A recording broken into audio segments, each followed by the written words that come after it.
So the first thing that we're going to be covering today is priming. The main purpose of the primer is essentially to create a very tough layer of paint over the miniature so that in case you drop it or you touch it or you rub the miniature a little bit too much, it's not going to just like flake off and expose that plastic or resin or metal underneath. And so it's also very important because it allows the paint and the layers that you put on top of it to adhere very well.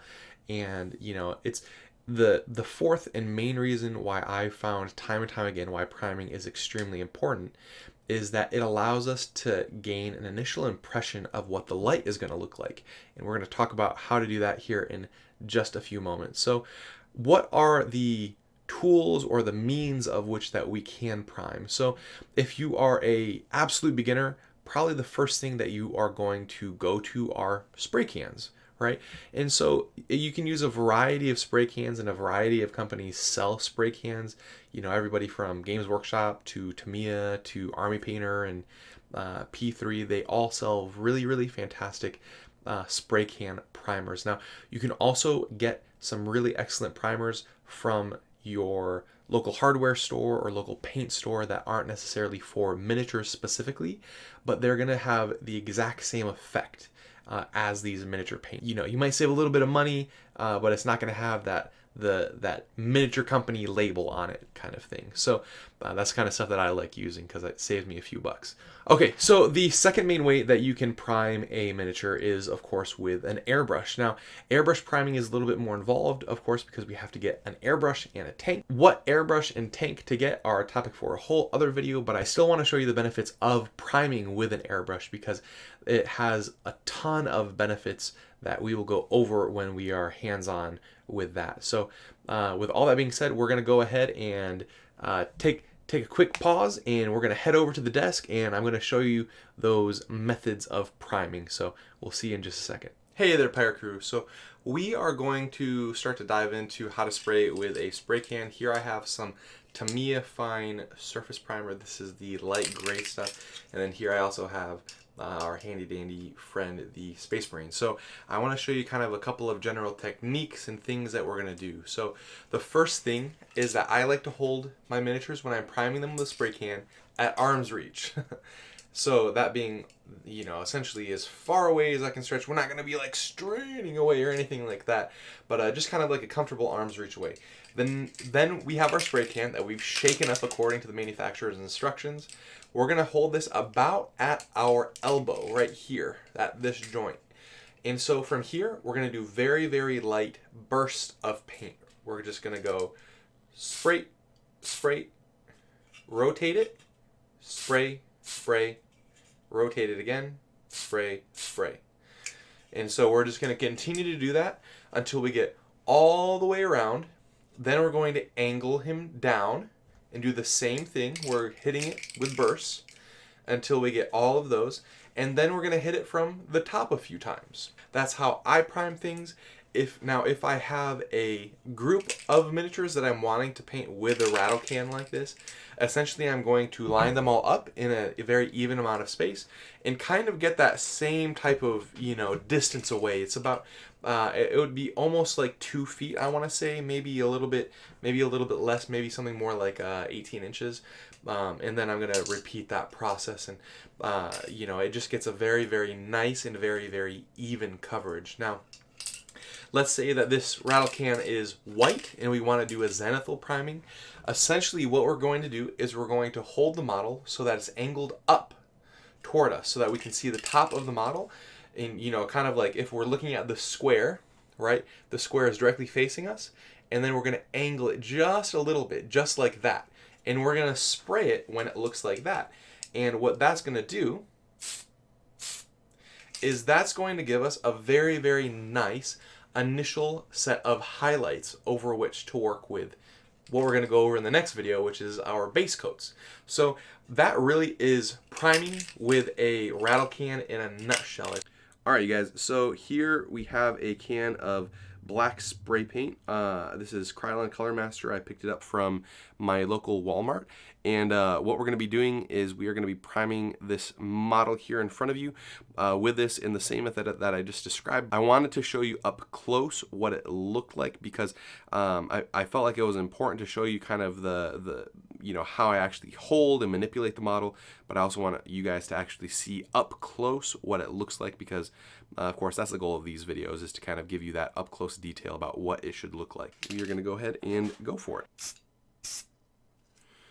So we're impacting it and rotating it,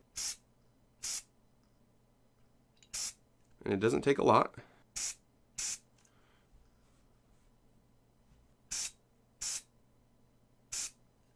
Okay, and so from here we're going to take the hairdryer and hair dry it.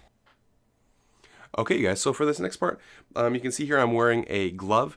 I have the spray can here in the other hand, and we're going to angle this model pretty sharply, and then we're going to turn him, and then we're going to, because we want to catch these undersides. That's pretty important. So here we go. Recorrecting. So there we go. That's it. We're going to hair dry him one more time. And that is how you prime the model. All right, guys, so now we are going to do a little bit of Zenithal priming with a spray can. I have the exact same brand. It's Krylon Color Master Matte White. And so essentially what I'm going to be doing is I'm going to be spraying this from about, I want to say about like an 85-degree angle above the model. And again, just doing very light bursts. I'm going to leave the camera in frame so that way you guys can see exactly how the paint is impacting the model.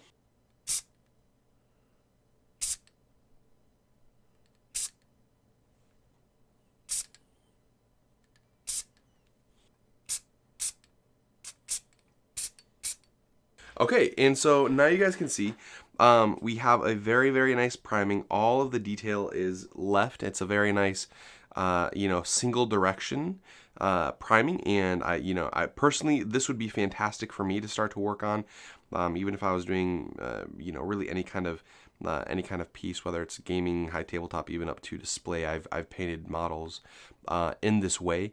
I hope this was informative for you guys, and There's really not much more to it. What we want to look out for when we're doing this is we don't want the paint to accumulate. So if we see any kind of pooling or anything like that, what you should do is take a small Q-tip and wipe that paint away.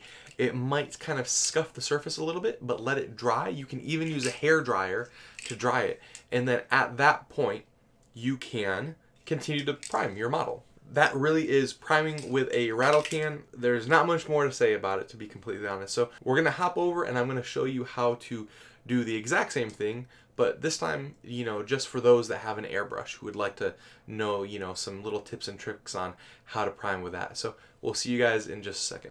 Alright guys, so here I have this really crazy awesome alien bust. I just wanted something really large to show you exactly how airbrush priming works, and just to show you a little bit more detail, because there are some extra little tips and tricks that we can use for airbrush priming that will help us. So I have this bust here. I prefer to use Badger's Stynylrez airbrush primer. This stuff's really great. It dries pretty fast. It dries just a little bit satin, but not too satin. It just dries. There's no need to wait for it to cure or anything like that either. So and then also here I have my Badger Patriot 105. The other thing too, just kind of touch quickly on airbrushing, is I have this inline air filter. I would highly recommend that you get one if you don't, especially if you live in a humid area, because it's going to help the paint and the air mix more consistently. So essentially what we're going to do here is we're going to load the airbrush up with a little bit of primer, pop some in there just like that. And then what we are going to do is with a very consistent flow, we're just going to do a little dusting. Now, we don't want to go really hard. We just want it to speckle on the surface, right? So can you see how you can still see a lot of the plastic underneath, but you can also see that there's a little bit of black primer there for us to work on. So why do we want this? Essentially what it lets us do is it gives us a very, very coarse surface for the rest of the primer to adhere to. So from here, we're just gonna go ahead and go crazy. I'm still gonna use a similar principle, but we can get much, much closer than we did before with the spray can. So I'm gonna layer down these layers much more heavily now.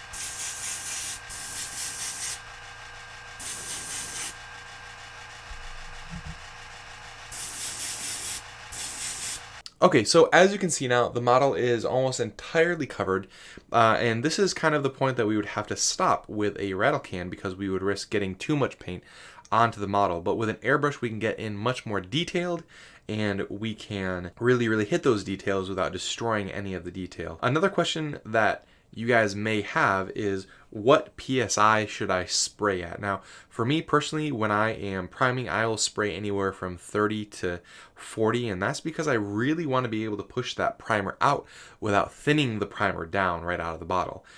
This is one of the very, very rare cases where I recommend just using the paint right out of the bottle, and that's because it's formulated to be used that way. So let's go ahead though and hop in, and we're going to start to get some of these details. So I'm going to get kind of close here, and what I'm going to do is create just this little spurting pattern that you can see here on my thumb, where we're creating just little airbursts at a time.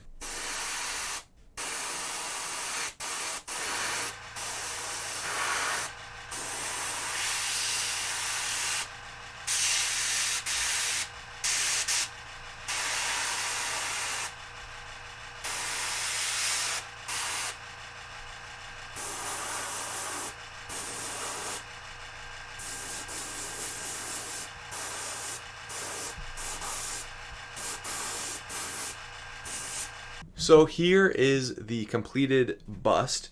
What we're going to do now is take some Stynylrez Res white here, and I'm going to show you exactly how I do the zenithal priming of this model. So essentially the exact same process, exact same PSI. The biggest thing that we are controlling and directing this time around is the angle of which we are spraying. So again, this is directly straight on. What we want to do is give ourselves just a little bit of an angle. Now, the less of an angle we give, the more dramatic it's going to be. And I'll show you that right now.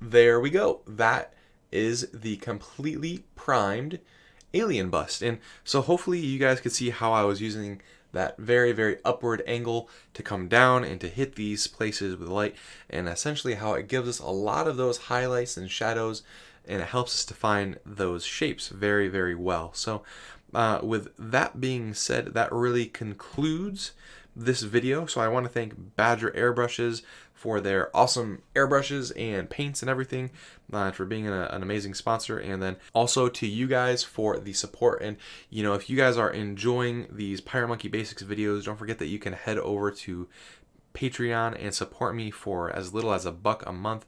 If you support me for $5 a month, you get access to an entire library of video content that we are adding to all the time.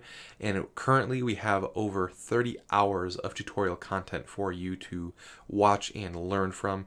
But more than anything, thank you so much for watching this video. I hope that this video was helpful for you, and I hope that this makes your projects in the future even more successful than they already are. I would love to see you guys priming some models. So if you guys want to post some images of some models that you've primed after this tutorial, please put them in the chat. I would love to see that. And if you guys have any more questions as well, please feel free to put them in the chat, because I want to hear those as well, just in case there was something that I missed or I forgot to address. And with that being said, thanks again for being the best pirate crew, and you guys have a fantastic day. Happy painting. Bye.